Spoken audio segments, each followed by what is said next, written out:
again. I joined you guys not too long ago, while in my first week of therapy, now a month since.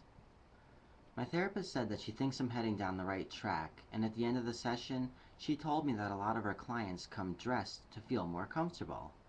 Okay, so the next time I saw her, I did so, dressed. I know I shocked the hell out of her. She told me at least 11 times how utterly amazed she was at how natural I looked. I've been doing a lot of electros since then as well. My eyebrows have since been shaped, and I'm working on getting them thinned out completely. I finally came out to my parents this past Wednesday. I took my mom out to dinner while Bettina went with my dad. Everyone was getting pretty suspicious anyway since my brother spotted my wig in the room, and that happened just after the day my mom caught a glimpse of my painted toenails. "Well, the color went with my shoes," I responded when asked a frantic inquiry concerning my glittery apparel. I'm sure my answer blew her mind, so on Wednesday I gave her a printout from TS Roadmap to prep her brain for the motherlode. The next day we all split up. I found it excellent to drop a mini bomb the day before unleashing the floods. At least this way, she had some time to let it all sink in, so at dinner we can instead talk, rather deal with the initial shock. Very good way to do it, and surprisingly, she wasn't all that taken aback, going so far to say that this brings a lot together. My dad's response was a touch more, colorful. "I'm glad I'm leaving in a month so I don't have to see you in a dress." Anyway, the whole state knows by now, all family included. No negative feedback thus far, and my dad is slowly learning to deal. Next came my friends, this Saturday, and with them I decided to do the shock and awe method by going over there fully dressed and without warning. And if there was a record playing, it would have screeched to a stop like in the movies. Actually, it went something like this. I told Bettina to go in first. While I waited outside the door, she told them that I had a really big surprise, but they all had to be nice about it. Then I walked to the door, and the room blew up into screams with comments like, "I fucking knew it!" Apparently, the room was split down the middle, for as soon as they realized that I wouldn't come through the door until Bettina had warned them, half assumed that I was coming out as gay, while the other half assumed that I was finally coming out and getting a sex change. Overall, I guess they took it pretty well. "Well, you did say that you wanted to be a girl 1,000,000 times." One of them did seem rather pissed though, so I asked, "Will you be happier if I said I won't do it then?" He said, "No, I know this is what you need. I'll shake your hand, but I won't hug you." He'll get over it. Just a friend or two left to tell now, but the closest have all been taken care of. In being so open, people generally react fairly well. Girls do seem to take it a little better than the guys, however. In fact, my girlfriend told all her friends at Joyce Leslie, and they even let me go try on some clothes in the ladies' changing room. It was a little embarrassing, but I did manage to get my first pair of shoes and a pretty cool sparkly shirt. It just sucks going from John to Crista all the time. It's a mindfuck, constantly switching. I'm so ready to stay Crista. So many people are okay with it, and the ones that aren't, oh well, I can't make everyone happy. In the meantime, I'm just focused on removing my facial hair and replacing my guy wardrobe. I'll never buy another guy thing again, that's for sure. I start hormones in less than 2 months.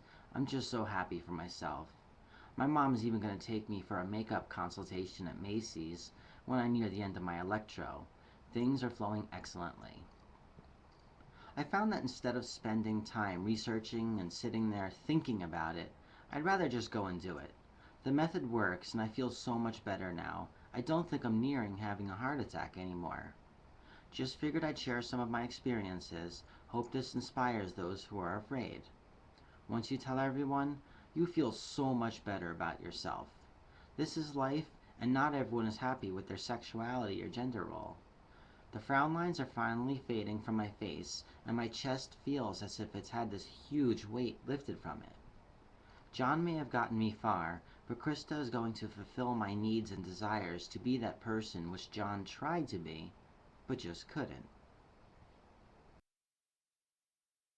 I always used to say that when it comes to electrolysis, if you're thinking that you might be having gender dysphoric thoughts, but aren't sure whether or not transition is right for you, go to a full session of facial electrolysis. Plain and simple, if the pain of that is enough to scare you away, you're probably not transgendered.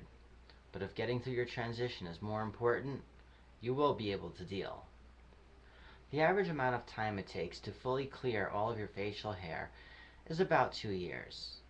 And that's going once every month for about 5 to 8 hour sessions at a time, costing about $3,500 a session. It is pure torture. Electrolysis electrocutes the individual hair follicle, one hair at a time, 2 shots per hair. The dead strand is then tweezed out before moving on to the next one. There's a place in Texas that's the largest in the world as far as I know, and they specifically cater to the transgendered community. It used to be called Electrolysis 2000, but I think they've since renamed it E3000. Either way, it's located in Dallas, Fort Worth, Texas, and they're the only place that will lidocaine your entire face before going to work. I also mentioned that I was now going to therapy dressed, but I kinda left out how. See, I chose to go all out. The wig, the makeup, the whole deal. Being the wild one I am, I said screw changing in private, and instead dressed up at home, got in my RX-7, put the top down, and drove to therapy just like that, for the whole world to see. Yeah, Sue was shocked all right. All I can say is that she was such a supportive therapist. It's kinda like when your kid's learning to play the violin and you know he sucks, but you still tell him that it sounds good in order to encourage him to keep practicing. The name I chose for myself, Crista. I've been writing a medieval fantasy story since the age of 14, and Crista was the name of a girl I'd created and given the characteristics to which I one day wished to see in myself. And lo and behold, I now look just as I described her in my story. So that's officially how I chose my first name. I kinda knew it all along. As for the way my parents found out, well, that was almost as I said. See, just after my mom caught a glimpse of my painted toenails, Bettina and I just laughed our asses off and walked on by. Only 2 seconds later, she came storming after us in a hissy fit, and that's when I handed her a pre-written letter explaining what I was about to do, along with all the other transgender printouts that I'd collected. The next day my parents split me and Bettina up, my mom taking me out to Red Lobster, while my dad took Bettina to the Olive Garden. My mom said that this explains everything. She even told me how when I was little, I used to pluck my eyelashes, and she couldn't figure out why. She also said that I always used to carry around this bag, much like a purse. Bettina with my dad, on the other hand, I laughed my friggin' ass off when I heard what he said to her. He blamed my girlfriend of over a year for my wanting a sex change, accusing her of giving me bad sex. Yeah, my dad made some dickhead comments, but in his defense, he was going through a divorce with my mom at the time, and I'm sure he didn't need the added stress. I will add that he was the first one in my family to call me by my new chosen name, which did shock the hell out of me. As for Bettina, she had since become very supportive. She seemed to have finally gotten used to the idea, and had become a huge help in getting me on track to acting and dressing like a girl. Everyone was there for me, everyone except my so-called friends, that is. After that night, I don't recall seeing a single one of those assholes ever again. It still burns me today.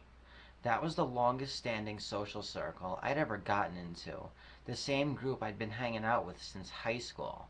And not a single one of those freaking pieces of shit still talks to me today. I hope every one of you assholes gets crabs from a public fucking toilet. Everyone had now been made aware about my change except my job, and of all the people I had to tell, letting them know scared me the most. Money is the single factor which can halt a transition dead in its tracks, so if my job didn't accept me, I would have been screwed.